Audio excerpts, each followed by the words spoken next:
ठीक है, तो आप सब तैयार हो ना। अब देखिए बहुत सारे बच्चों के मन में प्रश्न है कि सर 2024 वाला क्वेश्चन बैंक लाइए ना। अरे देखो बेटा, 2024 का क्वेश्चन बैंक माध्यमिक शिक्षा मंडल मध्य प्रदेश भोपाल द्वारा जारी नहीं किया गया है।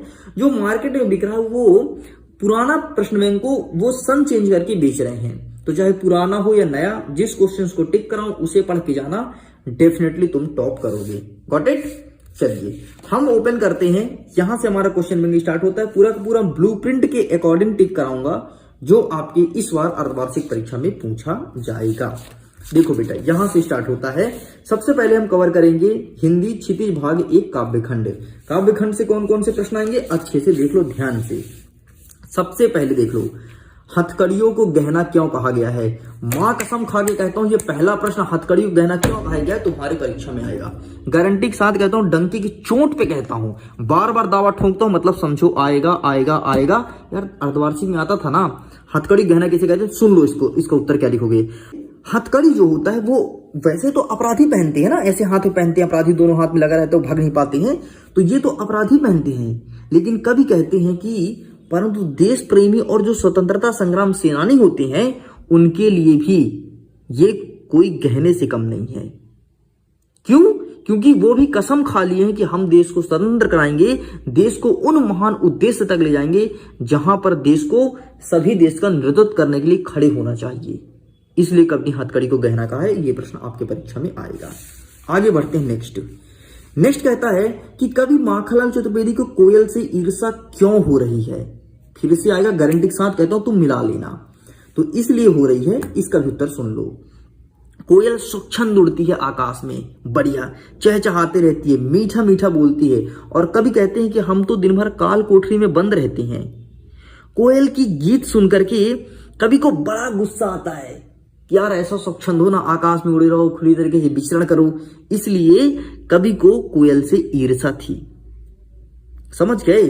नेक्स्ट देखो, नेक्स्ट ये 8 नंबर नहीं आएगा, ठीक है। नेक्स्ट देखो, लता ने बादल रूपी मेहमानों को किस तरह देखा और क्यों। इस प्रश्न को अच्छे से प्रिपेयर कर लेना, ठीक है। नेक्स्ट, अरहर और सनई की खेती कवि को कैसे दिखाई देती है। 200% ये प्रश्न आएगा। अरहर और सनई की खेती कवि को ऐसा लगता है कि मानो धरती पर सुनहरे रंग घुंघरू पहन करके, कमर में करधन पहन करके और बढ़िया नाच रही है, छम छम छम छम छम छम छम छम छम छम। इसलिए अरहर और सनई के खेत कवि को एकदम एक महिला की तरह दिखाई पड़ती हैं। समझ गए। नेक्स्ट, कवि रसखान जी के बारे में पूछा जाएगा। भाव पक्ष, कला पक्ष, साहित्य में स्थान, ये अलग चीज है, ठीक है। आगे बढ़ते हैं, छायावाद के बारे में विशेषताएं। तो विशेषताएं अच्छे देखना है, इसे नहीं देखना है, विशेषताएं देखना है, ठीक। आगे बढ़ते हैं। नेक्स्ट कहता है, भक्ति काल को स्वर्णयुग का काल क्यों कहा जाता है। इसे अच्छे से प्रिपेयर कर लेना, ठीक है। छायावाद की विशेषताएं मैंने आपसे उधर बोला था और इधर दे दिया है, तो इसे भी अच्छे से पढ़ के जाना है, ठीक है। आगे बढ़ते हैं। नेक्स्ट कोई क्वेश्चन नहीं आएगा। माखनलाल चतुर्वेदी को वही भाव पक्ष, कला पक्ष, साहित्य में स्थान और विशेषताएं, ठीक, सॉरी रचनाएं, ये पूछा जाएगा। ये प्रश्न भी नहीं आएगा। आगे बढ़ते हैं। नेक्स्ट देख लो, काव्यांश में कौन कौन सा प्रश्न पूछा गया। तो पहला नंबर अच्छे से रेडी कर लेना, ये तुम्हारे एग्जाम में देखने को मिलेगा। और इसके बाद दूसरा नंबर, बस 2 ही यहां से पढ़ के जाना है। साइड करते हैं, खत्म। अब आ गया हमारा इकाई 2, काव्य बोध से कौन कौन से प्रश्न आएंगे, इसे भी ध्यान से सुन लो। देखिए स्टूडेंट, जितने भी 1 नंबर के प्रश्न हैं ऑलरेडी आपको टेलीग्राम चैनल पर भेजे जा रहे हैं, वहां से देखिए। 1 नंबर का प्रश्न वहीं से कवर होगा, यहां से नहीं, ठीक है। तो चलिए आगे बढ़ते काव्य बोध से। काव्य बोध से कौन कौन से आएंगे, इसे भी देख लो। काव्य बोध से सबसे पहला प्रश्न, काव्य किसे कहते हैं, इससे कितने भेद होते हैं। तो रसाक्तम वाक्यम काव्यम, अर्थात रसयुक्त वाक्य ही काव्य है। इसके 2 भेद होते हैं, दृश्य काव्य और श्रव्य काव्य। दृश्य काव्य का मतलब होता है जब हम अपने आंखों से देख करके आनंद की अनुभूति प्राप्त करते हैं, उसे दृश्य काव्य कहते हैं। और श्रव्य काव्य का मतलब होता है जब सुन करके कानों से आनंद की अनुभूति प्राप्त करते हैं, उसे श्रव्य काव्य कहते हैं। समझ गए दृश्य और श्रव्य। अब दृश्य में देखो रामचरितमानस और श्रव्य में देखो चंद्रगुप्त मौर्य, ठीक। चंद्रगुप्त मौर्य द्वारा लिखा गया था जो पुस्तक, उसकी बात कर रहा है, ठीक है। ये हमारा कंप्लीट होता है। नेक्स्ट कहता है, रस किसे कहते हैं, रस के अंग का नाम बताओ। मां कसम खा के एमपी बोर्ड बैठा है कि ये प्रश्न दूंगा दूंगा दूंगा। तो रस किसे कहते हैं? जब किसी काव्य को पढ़ने, सुनने और देखने में जो हमारे आनंद की अनुभूति प्राप्त होती है उसे ही रस कहते हैं। रस के 4 अंग होते हैं। बहुत सारे बच्चे कंफ्यूज रहते हैं रस के प्रकार में और अंग में, तो ध्यान सुन लो बेटा। रस के जो प्रकार हैं वो वर्तमान में 11 हैं और रस के जो अंग हैं वो 4 हैं। अंग कौन कौन से हैं? स्थायी भाव, विभव, अनुभव, संचारी भाव, इसे कहते हैं अंग। और रस के प्रकार मतलब जैसे श्रृंगार कर, इतिहास का हास, करुण का शोक, रौद्र क्रोध, व्यथ जुगुप्सा, अद्भुत का विस्मय, ठीक, इसे कहते हैं रस के प्रकार। कभी कभी प्रश्न पूछ लेता है ना कि रस के कितने अंग होते हैं, बहुत सारे बच्चे 4 लगा के आते हैं। बेटा ध्यान देना, रस के अंग 4 हैं, प्रकार 4 नहीं है, ठीक है। तो ये प्रश्न को अच्छे से प्रिपेयर करना है, बाकी छोड़ दो। नेक्स्ट देखते हैं 8वां नंबर, दोहा को परिभाषित कीजिए। तो दोहा एक मात्रिक छंद है, इसमें 4 चरण होती है। पहले और तीसरे में 13-13 है और दूसरे और चौथे में 11-11 मात्राएं होती है। बस इतना आपको लिखना है। और दोहा तो आप जानते हो यार, हर जगह दोहा है। अरे जब तुम हनुमान चालीसा पढ़ने बैठते हो तो पहला आपको दोहा ही कहना पड़ता है कि श्री गुरुचरण सरोज रज सज निज मोहम कुट सुधाय वर्ण हो रिवर मिल जो दायक फल चार बुद्धि निधन जाने के शुभ्र वन कुंवर बल बुद्धि विद्या दे हर हो कलेश विकार, ये दोहा है, ठीक। इसके अलावा तुम और देखते हो, बंदा हूं गुरु पदम पदम परागा सुर सुवा सरस अनुराग, दोहा है। रही मन पानी राखी बिन पानी सब सुन पानी गेना उबरे मोती मानुष, दोहा है। इस प्रकार से आपको लिखना है, ठीक है। नेक्स्ट, अलंकार नहीं पूछेगा, अलंकार नहीं पूछेगा अनुप्रास अलंकार। अनुप्रास अलंकार का मतलब क्या होता है? जब किसी वर्ण की पुनरावृत्ति 2 से अधिक बार हो वहां पर अनुप्रास अलंकार कहलाता है। जैसे चारु चंद्र की चंचल किरणें खेल रही थी जलथल में, देखो 4 4 4 2 से अधिक बार हुआ ना, 1 2 3 बार हुआ, बस अनुप्रास अलंकार कहला गया, ठीक, समझ गए। आगे बढ़ते हैं। नेक्स्ट, यमक अलंकार। यमक का मतलब होता है कि एक ही वर्ड 2 बार आए किंतु उसका अर्थ भिन्न भिन्न हो। ध्यान सुनो, एक ही शब्द 2 बार आए किंतु उसका अर्थ भिन्न भिन्न हो। जैसे कनक कनकते सौगुनी मादक तैदा, देखो कनक कनक 2 बार आया ना एक ही शब्द, लेकिन अर्थ भिन्न भिन्न है। एक कनक का मतलब है सोना और दूसरे कनक का मतलब धतूरा। सोना गोल्ड की बात कर रहा, दूसरा धतूरा जो शंकर जी के फूल चढ़ता है, ठीक, वही लिखा है। कनक कनकते सौगुनी मादकता अधिकाय यही खाए बैराय नर वा पाए बैराय, मतलब एक कनक ऐसा है, दूसरा कनक ऐसा है जो एक कनक पाने से व्यक्ति बौरा जाता है, पागल हो जाता है, और दूसरा कनक ऐसा है जिसमें से व्यक्ति खा के सीधे मर ही जाता है। देख लो, अलग अलग है, ठीक। तो अनुप्रास और यमक दोनों पढ़ना है, गॉट इट। नेक्स्ट, रूपक अलंकार कभी नहीं पूछा जीवन में, उत्प्रेक्ष अलंकार 1-2 बार पूछा, इसलिए हमें नहीं पढ़ना है फिर भी। नेक्स्ट देखना है महाकाव्य और खंड काव्य में अंतर बताओ। अंतर अच्छे से पढ़ लेना बेटा। और अंतर देखो इसमें कैसे लिखा है, ये पहला पॉइंट लिख दिया है, फिर ऐसे लिखा है, दूसरा पॉइंट, तीसरा, ऐसे नहीं लिखना है आपको। आपको अंतर लिखना है, रुको बताता हूं कैसे। अरे वो जानते हो यार तुम, ये ऐसे ऐसे एक साइड लिखो महाकाव्य, दूसरे लिखो खंड का, 20 लाइन खींचो, ऐसे अंतर लिखने से ज्यादा नंबर मिलता है, ऐसे लिखने से नंबर नहीं मिलता, इस चीज को ध्यान रखना, ठीक है, समझ जाओगे। अच्छा, महाकाव्य और खंड काव्य को थोड़ी बता देता हूं।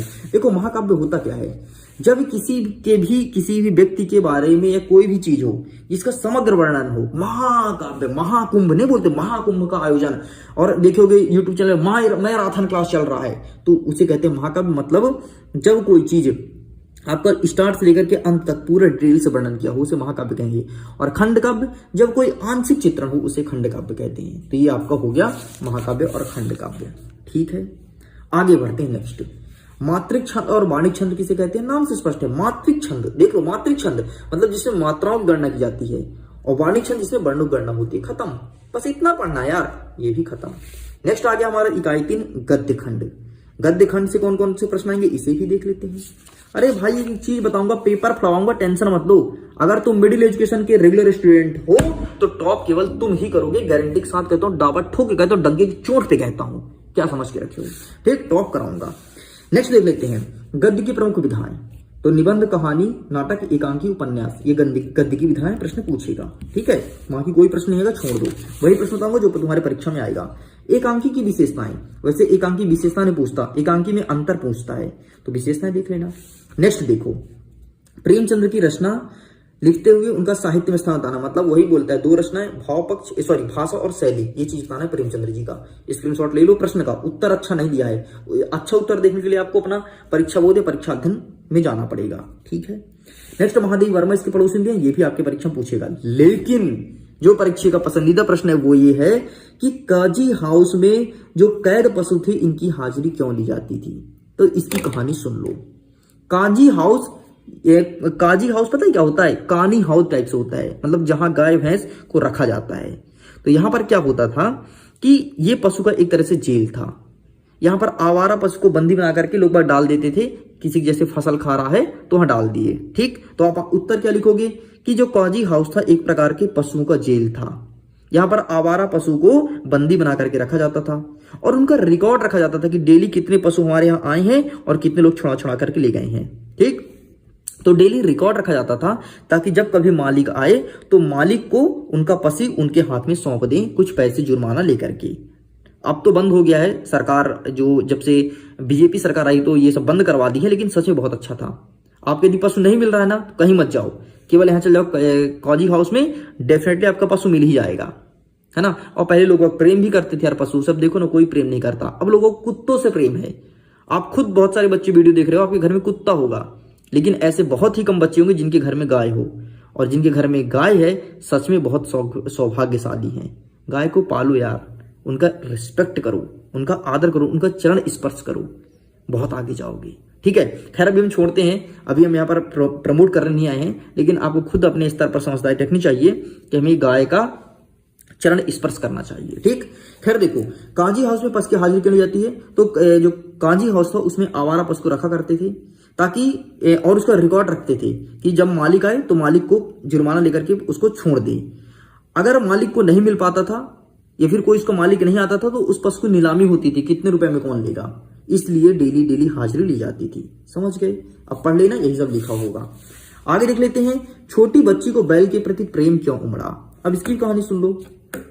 एक छोटी बच्ची थी, उसकी मम्मी मर चुकी थी, उसकी एक सौतेली माँ थी यार, बहुत मारती थी। कहानी तौर पर सुनना, ठीक है, समझ में आएगा। एक छोटी बच्ची थी, उसकी माँ मर चुकी थी, उसकी एक सौतेली माँ आई, बहुत मारती थी यार और बहुत सताती थी। उसके साथ अच्छा व्यवहार नहीं करती थी, उसे खाना नहीं देती थी, उसे अच्छे अच्छे कपड़े नहीं देती थी, और चाहे कितना भी दर्द हो बेटी को, उसके दर्द को नहीं समझती थी। तो यार उस बेटी को बहुत दर्द होता था यार कि काश मेरी रियल मम्मी होती तो ऐसा ना मारती, ऐसा ना डांटती, कम से कम टाइम से खाना तो देती, थोड़ी पढ़ने को तो कहती, लेकिन सौतेली माँ काम बस कराती थी। तो उसने देखा कि उसके घर में 2 बैल हैं, हीरा और मोती, उनकी भी तो मम्मी नहीं है। तो वो बहुत दुखी हुई कि जिस प्रकार से मेरी मम्मी नहीं है उस प्रकार से हीरा और मोती 2 बैल हैं, उनकी मम्मी नहीं है। तो वो लगता था कि जिस प्रकार से मेरे अंदर दुख है ना, ठीक वैसे हीरा मोती के अंदर दुख होगा। और वो जाकर के उनसे लिपट जाती थी, रोती थी, सहानुभूति पैदा करती थी कि यार हम दोनों सब अकेले हैं, कोई यहाँ जीवन में रोटी खिलाने तक नहीं है। इसलिए वो जाकर के उसको जब भी कभी रोटी मिलता था तो एक एक रोटी हीरा और मोती को भी खिलाती थी, इसलिए उसका प्रेम उमड़ा था।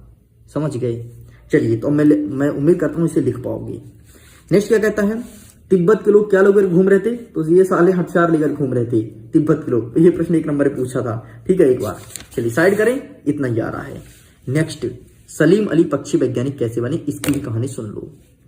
सलीम अली वैसे तो एक शिकारी थे। एक दिन ये बंदूक निकाले और निकल के चल दिए शिकार में गए तो ये अपना बंदूक चला यार, तो एक पक्षी पे जा लगा, वो घायल होकर के नीचे गिर पड़ी, तड़फने लगी।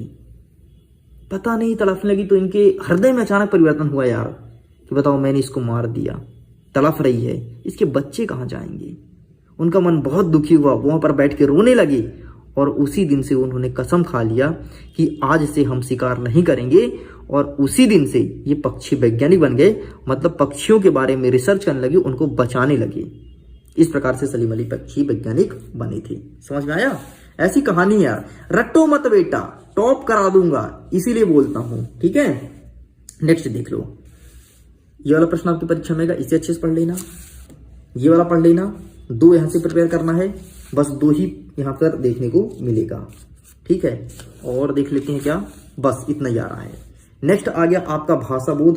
जल्द ही मिलेंगे एक नेक्स्ट पार्ट की वीडियो में, जो सेकंड पार्ट का वीडियो होगा उसमें कवर करेंगे भाषा बोध के सभी क्वेश्चन को। वीडियो पसंद आए तो वीडियो को लाइक कीजिएगा, अपने दोस्तों के साथ शेयर कीजिएगा, और अगर चैनल पहली बार सब्सक्राइब जरूर कीजिएगा।